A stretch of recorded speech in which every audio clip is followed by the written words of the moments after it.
Christina Applegate has been a successful actress pretty much since she was born, but in that time, the sitcom and film star has also had to overcome numerous roadblocks involving her health, romance, and family.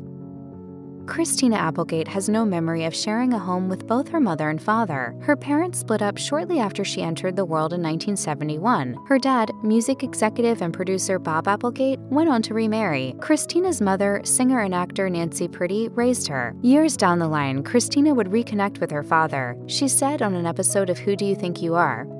I didn't get to spend the kind of time with him that I think either he or I would have liked.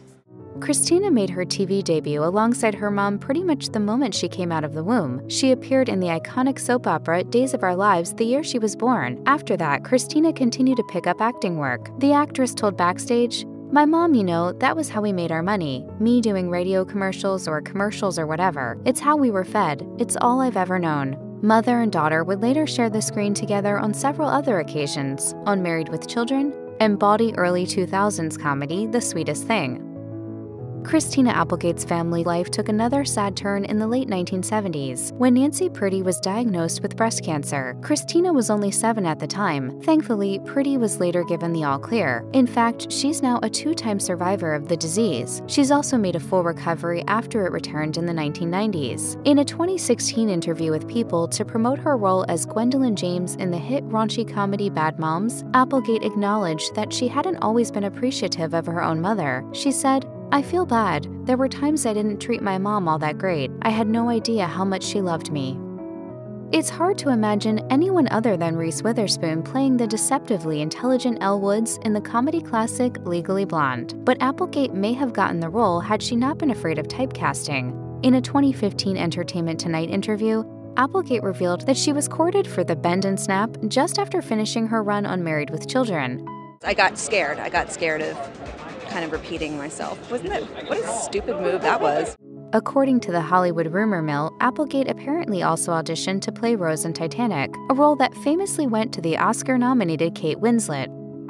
In 2004, Christina Applegate got the chance to show off her singing and dancing skills when she bagged the lead in a Broadway revival of Sweet Charity. It was a dream role for her, but it turned into a bit of a nightmare. While playing Charity Hope Valentine in a Chicago preview of the musical, Applegate broke her foot on stage, and the situation got worse when producers announced they'd be closing the show as a result. Luckily, Applegate managed to persuade them that the show must go on, and armed with a special pair of shoes, delivered a performance that would receive a Best Actress in a Musical Tony Award nomination. Applegate's perseverance came at a cost, though. As she explained to The Insider in 2013, "Broadway's the best thing that ever happened to me, but I actually can't dance anymore, and that is sad for me because I always wanted to go back." She has, however, dipped her toes back in the dancing world as a guest judge on 8 episodes of So You Think You Can Dance.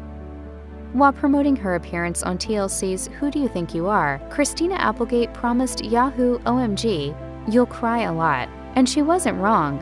In her episode, the Laurel Canyon native set out on a quest to discover exactly what had happened to her paternal grandmother. Bob Applegate had been told his mom had been beaten to death outside a bar, but the exact details of her untimely passing had never been confirmed. On further investigation, Christina discovered that the grandma she never knew had actually died from alcohol-related cirrhosis and tuberculosis. Upon hearing the news, Bob asked Christina whether there was anything good to be gleaned from the revelation. She replied, The beauty of this is that you can be incredibly proud that you broke the pattern.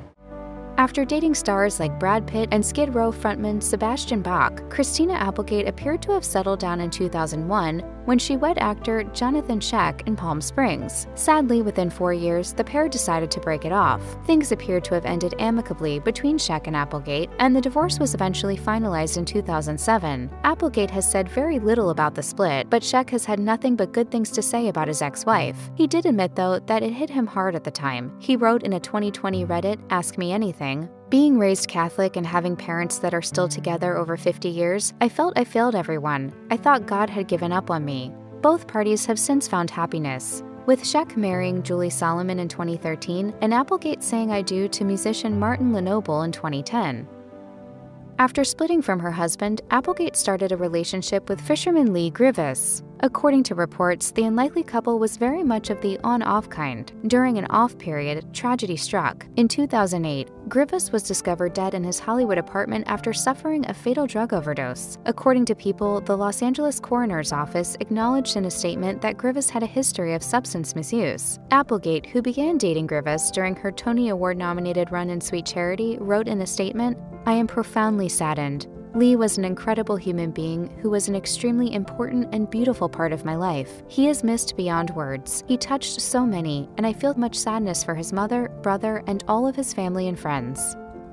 After giving birth to daughter Sadie Grace in 2011, Christina Applegate had to spend the next decade juggling parenthood and the demands of a Hollywood career, most notably recurring roles in Up All Night and Dead to Me, and parts in films including Vacation and Bad Moms. She also had to do all this on just 3 hours of sleep a night. In 2016, Applegate told People that she'd been something of an insomniac for 2 decades. But then things got worse. She said, "When my daughter was born, I got into a 3-hour feeding cycle. Now she sleeps 10 hours a night. But my body still wakes up every few hours. I'll also be up from 2 a.m. to 6 a.m. and finally fall asleep, and then Sadie Grace comes in and is ready for breakfast." Applegate added that the condition had a negative impact on several aspects of her well-being.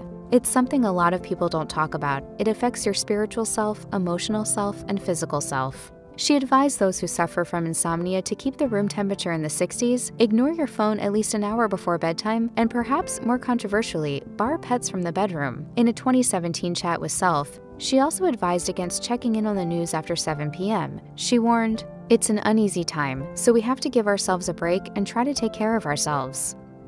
In 2008, an MRI revealed an abnormality in Applegate's left breast, something a biopsy later confirmed was cancer. Though her mother had survived the disease twice, the diagnosis still came as a surprise. Applegate recalled to Women's Health, "Even though it ran in my family, I never in a million years thought it would happen to me. I was scared shitless."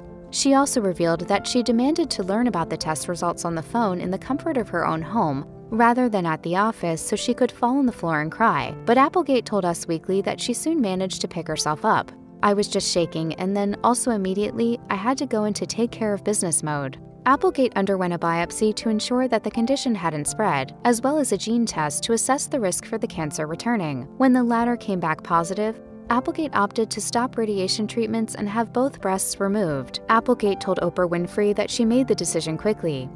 It just seemed like I don't want next year to have to deal with this again.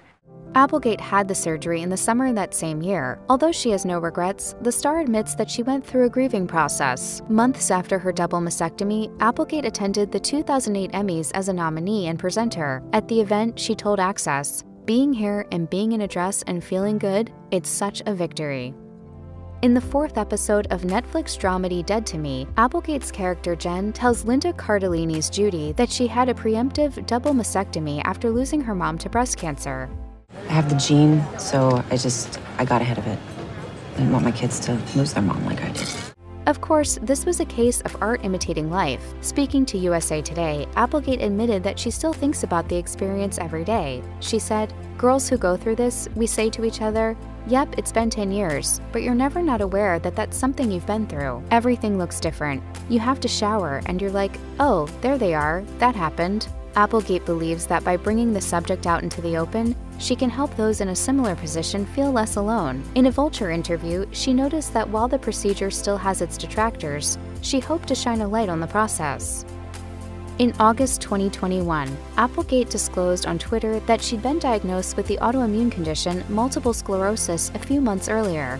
She wrote, "It's been a strange journey. It's been a tough road. But as we all know, the road keeps going, unless some asshole blocks it. As one of my friends that had MS said, we wake up and take the indicated action. And that's what I do. So now I ask for privacy. As I go through this thing, thank you." Applegate didn't reveal which friend she was referring to, but longtime pal and The Sweetest Thing co-star Selma Blair, who was also diagnosed with MS in 2018, wrote, "Loving you always here, as are our kids, beating us up with love." Applegate spent much of the following year filming the 3rd and final season of Netflix dramedy Dead to Me, but the experience wasn't an easy one. Applegate told the Los Angeles Times that she would often go to her trailer when things got too much.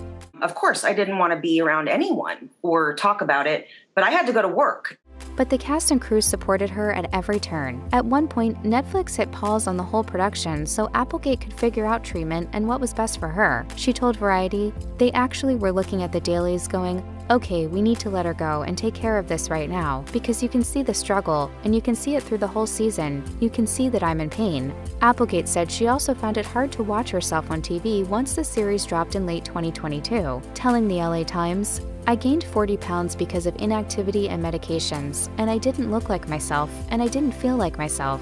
However, the showbiz veteran eventually managed to watch how everything unfolded on screen.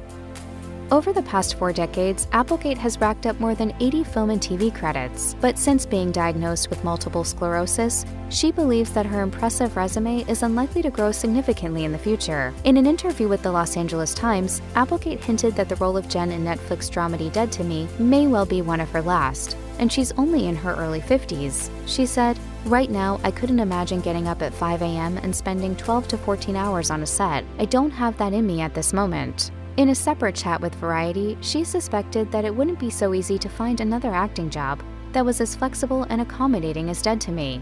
"I'm pretty convinced that this was it, you know? But who knows? I'm probably gonna get real bored of being in my room." That said, while we might not be seeing Applegate as much from now on, we may still be hearing her. She revealed that she plans to take on a whole host of voiceover gigs and explore the world of producing.